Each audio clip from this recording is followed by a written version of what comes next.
देखो बच्चों, हम आगे बात कर चुके हैं क्या, हड़प्पा सभ्यता और वैदिक सभ्यता। हम इस बार क्या इसकी बात करते हैं, इस बार आर्य सभ्यता की बात करते हैं। आर्य सभ्यता देखो जाति व्यवस्था कर्म के आधार पे था, और यहाँ क्या पर्दा प्रथा नहीं था, यहाँ छुआछूत भी नहीं था, और यहाँ पे बाल विवाह का भी चलन नहीं था। ठीक, यहाँ पर हमारा जो मिलता है ऋग्वेद। ठीक, ऋग्वेद जो आपका है, इसके जो संकलन करता है वो कृष्ण द्वैपायन वेद व्यास थे।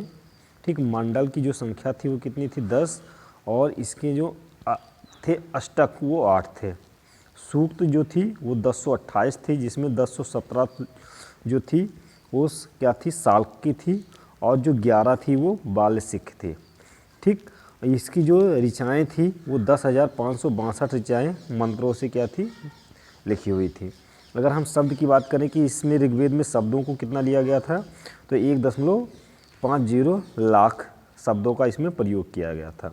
ठीक, पढ़ने वाला जो था वो क्या था, हुर्त या होता, ठीक, जिसे हम कहते हैं। फिर हम आगे बात करें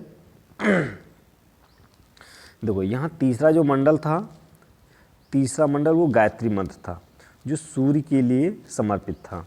ऋग ऋषि जो थे विश्वामित्र द्वारा लिखा गया था। जो गायत्री मंत्र है ऋषि विश्वामित्र द्वारा लिखा गया था।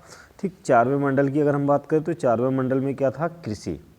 ठीक, और 7वें मंडल की बात क्या करें तो वो क्या था, दशराज युद्ध का वर्णन था, जो राजा सुदास विजयी हुए थे। ठीक, और ये जो 7वां मंडल है वो किसने लिखा था, ऋषि वशिष्ठ ने लिखा था। ठीक, फिर हम आगे चलते हैं। देखो यहाँ पर अगर हम क्या करें, 8वें मंडल की बात करें तो 8वां मंडल जो था वो हस्तलिखित रचनाओं के बारे में वर्णन देता था। खिल कहा जाता था, इसे हम क्या कहते थे, खिल कहते थे। 9वां मंडल जो है वो स्वयं देवता के बारे में है, और 10वें मंडल में जो जाति व्यवस्था है, चतुष्वर्ण है व्यवस्था है, पुरुष सूक्त में वर्णित है। ठीक, इसमें कौन कौन से हैं, चलो हम नीचे देखते हैं। देखो 10वें मंडल में जाति व्यवस्था जो थी, वो जाति व्यवस्था हमारी क्या थी, एक ब्राह्मण थी शिक्षा, ठीक, क्षत्रिय थी रक्षा, वैश्य थे व्यापार, और शूद्र थे वो कारीगर थे। ठीक, इनके कर्तव्य धर्म सूत्र में बताए गए हैं। ठीक, ये कर्म के आधार पर बांटा गया था जाति व्यवस्था को। फिर अगर ऋग्वेद की क्या उपवेद की बात करें तो वो क्या है, आयुर्वेद है, जो सुश्रुत के अनुसार आयुर्वेद अर्थोवेद का उपदेश है। ठीक, ऋग्वेद की रचना के पूर्व वैदिक काल में हुई थी। अगर हम बात करें ऋग्वेद की जो रचना हुई थी वो पूर्व वैदिक काल में हुई थी। ठीक, हम बात करें खोज, चलो आगे देखते हैं। देखो यहाँ से अगर हम खोज की बात करते हैं तो यहाँ खोज की बात जो हमारी है, यहाँ लोहे की खोज हो गई थी, तंबाकू का खोज नहीं हुआ था। फिर हम बात करते हैं यहाँ से उत्तर वैदिक काल। देखो हमारा उत्तर वैदिक काल क्या है, तो उत्तर वैदिक काल जो हमारी है 1000 BC से लेकर 6600 BC तक है। कह रहा उत्तर वैदिक काल में वेदत्रयी या त्रयी की रचना की गई थी, जो ऋग्वेद, सामवेद और यजुर्वेद ठीक इसमें वर्णित है। जैसे अगर हम सामवेद की बात करें तो यहाँ देखो संगीत का जनक कहा जाता है सामवेद को। स्वरों का पहला प्रयोग क्या किया गया था, सामवेद में ही हुआ था। सामवेद को पढ़ने वाला जो था वो था उद्रात या उद्दात गाता किसे कहते हैं, और उपवेद थे जो गंधर्व वेद थे, और संकलन करता थे भरत मुनि सामवेद के। फिर हम अगर बात करें यजुर्वेद की, देखो यजुर्वेद की अगर हम बात करें, देखो यजुर्वेद जो था वो यज्ञ और कर्मकांड से संबंधित था। इसमें गद्य और पद्य दोनों थे।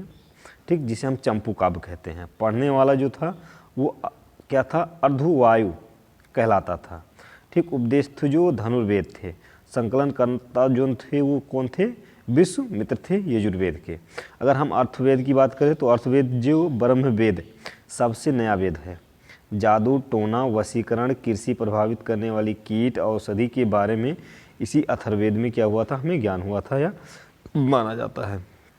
फिर कन्या जन्म पर निंदा इसी वेद में हमारा लिखा वर्णित मिलता है। पढ़ने वाला जो था वो ब्रह्मा था। ठीक, पढ़ने वाला जो थे वो ब्रह्मा थे। उपवेद जो है शिल्प वेद, और संकलन कर्ता की बात करें तो ये कौन थे, विश्वामित्र थे। अगर हम संकलनकर्ता की बात करें तो वो कौन थे? विश्वामित्र थे, जो आपके यजुर्वेद के थे। फिर हम आगे बात करें ब्राह्मण ग्रंथ। ठीक, ब्राह्मण ग्रंथ ये वेदों का सरल भाषा में रूपांतरण ब्राह्मण ग्रंथ कहलाता है। ब्राह्मण ग्रंथ को वेदों की टीका भी कहा जाता है, वेदों की टीका भी कहा जाता है।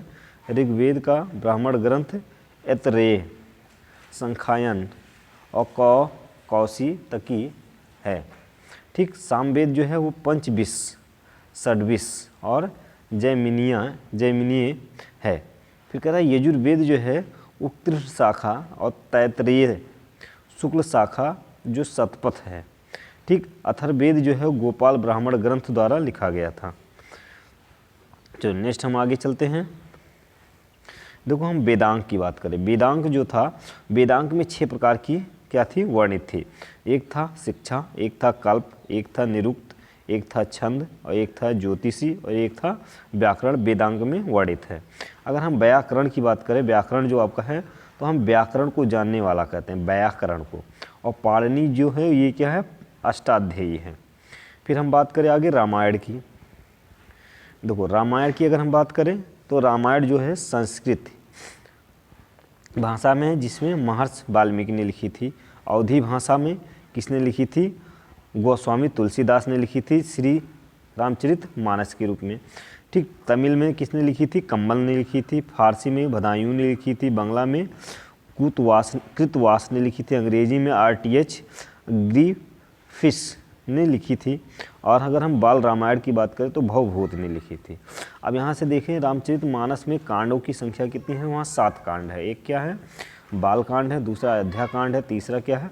आरण्य कांड है, चौथा क्या है? किष्किंधा कांड है, फिर 5वां क्या है? सुंदर कांड है, फिर लंका कांड और फिर उत्तर कांड। मतलब अगर हम करें श्री रामचरित मानस में जो तुलसीदास जी ने अवधी भाषा में लिखा है उसमें 7 कांड पाए जाते हैं। 7 कांड कौन कौन से हैं?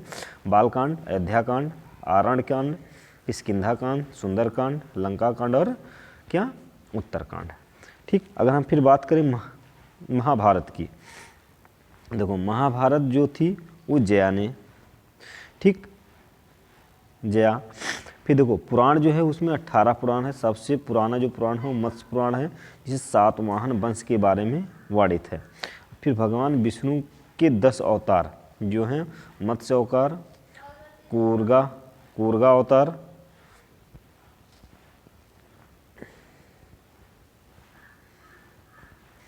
देखो अगर हम यहाँ से इनकी विष्णु की 10 अवतारों की बात करें तो देखो विष्णु की 10 अवतार कौन कौन से?